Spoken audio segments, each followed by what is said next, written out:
আহ, শীর্ষ পদে জামাত ইসলামী শীর্ষ পদ, তার মানে আপনারা বোঝাতে চাচ্ছেন যে আমির হতে পারবেন কিনা।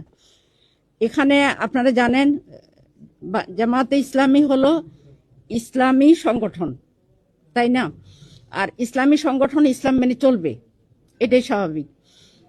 যেখানে আল্লাহ তাআলা পবিত্র কোরআনে বলেছেন আর রিজালু কাওয়ামুনা আলান নিসায়, পুরুষ হচ্ছে নারীদের পরিচালক। তো এখানে আল্লাহর এই নির্দেশটা, এটা কোরআনের নির্দেশ, এটা ফরজ। সেই হিসাবে কোনো ইসলামী সংগঠনে নারীরা নেতৃত্বে আসতে পারে না। আর আমরা এটা মেনে নিয়েই আমরা ঈমান এনেছি, এটা মেনে নিয়েই আমরা চলছি। সুতরাং শীর্ষ পদে নারী আসাটা গুরুত্বপূর্ণ না, গুরুত্বপূর্ণ হলো নারীর অধিকার আদায় হচ্ছে কিনা।